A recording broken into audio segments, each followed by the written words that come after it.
MBSC, from what we are hearing, now personally, I am very happy about it. I will explain why I am very happy about this particular assembly.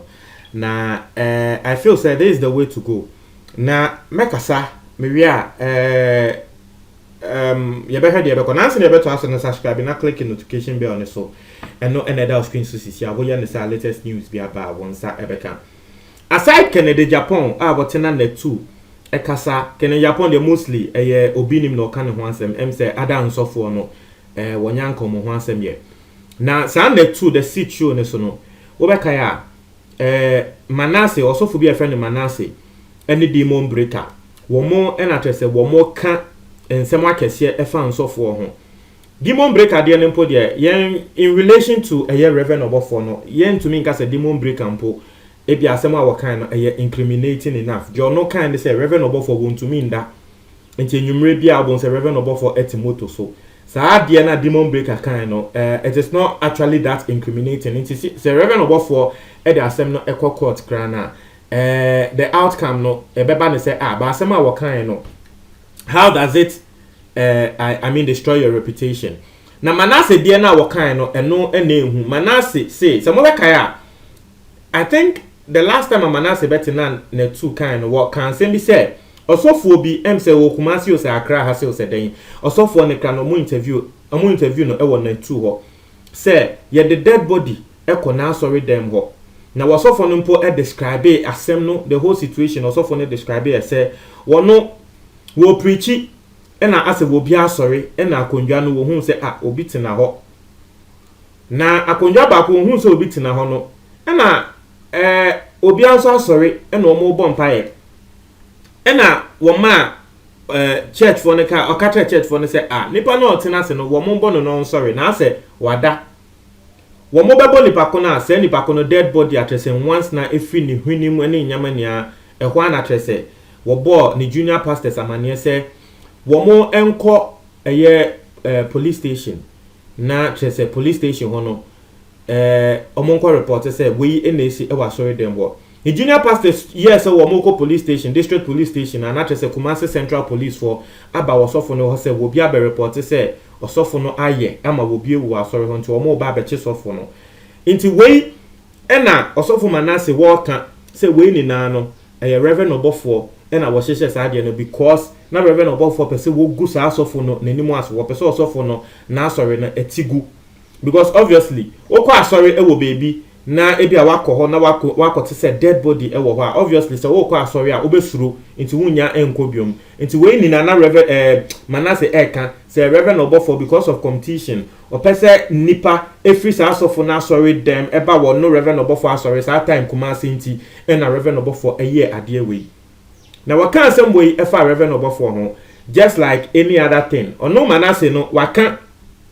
watre say ade no esi wo osofo bi na sorry dem osofo ne nso e ba bonten be ka say ne kre ade ni si wo na sorry dem but you see there's one thing how do you know indeed say a Reverend Obofo na yes just because the thing happened Manase be kan ya osofo ne confirming ye nti na Africa na for ya je di say and the Reverend Obofo Reverend Obofo now we na ya te from a very reliable source na source no hu ehi etina next TV kan say Reverend Obofo akọ report asem no ama police for say aposifo entonsa enfre Manase no na won betro ni numu asem because no Reverend Obofo de onim say wonye hwe na wogidi say police for nhwehwemu en bema ensem ni mu nyina ne kre ayeden adadi and I feel that this is the right way to go. This is the right way for every pastor to take it. Because, and let me say this, before I even come to that, Medin Kanya Tremo said, Ghana has said, all it takes for you to spoil someone's reputation, an ordain, Nakotina radio and TV, so no. Don't even show proof. Ube say obedience is here. They be America say Ghana for a year na ye fear home. How many times ena nipa entina baby kan sem enfan so for ho later ye be kwa hu say ntro. Now so it seems that that's all we want to know. Yes, in so for no in nyamani bi wo ho nekre they do it. But ye di bi account and na me hwe video bi opambo ono so abrante bi a wokotena TV so kan sem say opambo din poto endra abrante no ko opambo ho ko pacho video live ube hu ne say abrante we na mra bi wokotena mfidie so say opambo din o pacho say mesre wanye sa and I just say how many times have we not seen that? But you who say will be babontin the big issues involving dead people ebe foreign in software and then we believe it. Eyana make you work and you see those who are even allowing these people to be saying these things no some crowdfunding people are accusing them of death. Now so they go on and allow people to use their platforms to spoil other people's name. Yes, me go ni baba ko din Reverend Owusu Bempah. In some way I can afa nsofo ho no nkrofo bobo Reverend Owusu Bempah din say woka ho bi. Me dem hu bi bia meka say woka ho. But you see Reverend Owusu Bempah na nkasa kra no nkrofo bebre aka asem afa ne ho. Nkrofo bebre aka asem afa Reverend Owusu Bempah ho. Later some microphone na ba bonte be ka say asem we ya ka fa Reverend Owusu Bempah ho say oye occultist or ye say no sa asem na nye ne kre na Ghana fo agedi. So someone like Reverend Owusu Bempah say microphone kan sem afa other pastors one like someone like Reverend Owusu Bempah kra no who can the was ba bonte e be defend the pastors no this because wo kra na ye dey open. But what do we see? That's not what we see. Odi agra Reverend Owusu Bempah ne ka be boja egum. In someone and say wakaka beduko biomba no ye different matter. But that's all I'm saying. In Nkrophobia, yamfa say abrante Justice Kwekwanan awotina ne 2. Wono so e host program na wo ma ye beka nsem esen so for idin. Wo Justice Kwekwanan yankasa wo host it. Ata na wo host show e wo Hot FM. Obi betina wo show so Justice Kwekwanan nyende na why na adu say wo expose fake prophet o. Emra wo Hot FM awonyamba na 2 no na wo yesa ade no obi betina Justice Kwekwanan show so wo Hot FM ema wo kansen fa Reverend Owusu Bempah ho se Reverend Owusu Bempah osumbusum wo yesa sacrifice kansen no ma wo bia agidie. The next day Reverend Owusu Bempah eko Hot FM ho eko say nyama sa time no Justice Kwekwanan no ye host nipa na obetina Justice Kwekwanan show so kan ansem ne fa Reverend Owusu Bempah ho sa nipa na babonte de ka say ensem a mekotena Hot FM kan no ntro sa bin pregas a wa wutie me ye wo ananka de na obeye nanka wo bin so ba se wo kan ensem afo so fofoforo bi ho a wo be doing twice because you've gone through it before. See the make an ye eji se wo obi a wo nsua de you don't learn from your mistakes. You've gone through it before. Embra na wo Hot FM Reverend Owusu Bempah be say nyama wo ho no later nipa ne babonti be ka say ade a wo betena Hot FM kan enia no ntro efa Reverend Owusu Bempah ho inti nanka wo host as Justice Kwekwanan no what sounds like akotena different TV and a different station different media house now wo befufuro so ba be kan sema fansofo ho a nanka de wasa o kakra ne say dabi enyama we de matibida e ma later nipa ne babonti be ka say ntro. But what do we hear? What do we see?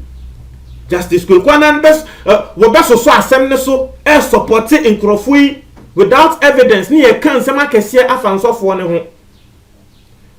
The action and move Reverend Owusu Bempah the action and move Reverend Oborfor has taken is a big it's a great one, and I'll actually commend him for that. I'll commend him for that action he has taken. Na mesre na for any Kennedy Japan, please don't see this as an attack against you. Manasseh no won oni na 2. Osofo Manasseh no wonye friends in Kennedy Japan. He's an individual. One no so ne ho. I don't want to believe say Kennedy Japan e so and say one bet na ho no on kan say so for din. I believe say Kennedy Japan also believes in some Manasseh ne kan, but Reverend Obofo enyo ne Netu enenya. Clearly, he doesn't want to go after Netu. Like how he's going after some Next TV and other TV stations. No, clearly he doesn't want to go after Netu, and I understand. Media can't say nipa that's a need here. Will be your bonnet now, person of the chena, a wa, obi so your bonnet now, person of the betchena, a wa. Your man said, Grofo 10, a your bonnet. Now, what your wife say, in Grofo 9, a womb, fan chomo, na bako the other betchena, a wa wasem. Inti, say Reverend also, Reverend Obofo, was it one taking action against Ebia Netua? I understand him. But the action we are hearing from Nana Huehi, say Nana Huehi a chant the anatres as some Nanyane. But we all know that Nana Huehi also has deep inside info on a year Reverend Obofo because once no Casamano. It is a crack. Say Reverend Obofo, a report asem no ama a year police CID for. Say asem ama Manasseh yakano. You invite Manasseh no provide the proof and evidence. You who asem ni mu ne kra. I think that's the right way. Netu or the Seed Show or Justice Kwekwanan or Kennedy Japan shouldn't see this as an attack against their person. Because I believe the way Krabema Yohun say, Sansem wa Manasseh Elkano, Sansem no, a yenekre and I entro. Or can someone answer the Shiansem efa a year or so for Kofi Odro? Now, wait, or Becca or so for Kofi Odro, the other Ghana for gas, Massa, wait, dear, wait, the baby out there. You see, a Ghana will yankan crew, yankan. Ebra Manasseh kan semafa osofo ben yok se otwa opemfo bi kun opemfo o kan semfa wo bi nim ho se mo mu yedro e ma we o kan semfa Reverend Obofo ho so mo the dead body no. A lot of Ghanaians were believing him. Obabo osofo Kofi Odro dia so pe omo se o de sofo Kofi Odro abem nkwan dia na tresentro na wucha na say we've painted some people in the country say we mu de ukos roba from krana they are fake prophets. Or they are fake pastors. And I am not saying that those people are not fake. It could be say indeed they are fake. But asem no meba so. Osofo Kofi Odro any Manasseh dey no meba so. Na asem no our blast mekasa ena sabi echi Osofo Kofi Odro nso. Na onankasa nso behu say yes. Say meko e wo bebi akwa ehihyew. This is a good move from Reverend Obofo. Move way a good move from Reverend Obofo because we need to know the truth of the matter. Kennedy Japan me reckon Sam Manasseh no na adwen ye say nsem a okotena na tu aka no ebia he cannot be attacked because Kennedy Japan be shield no dabi. Kennedy Japan people believe say Kennedy Japan stands for the truth. Obetina the TV so we try he will not shield you. Into I pray and believe and I hope say Kennedy Japan will let this matter run in court. Na ma yehu asem ni mu ne kre. Asem we da ho no no. Don't try to comment box mo for me that's it.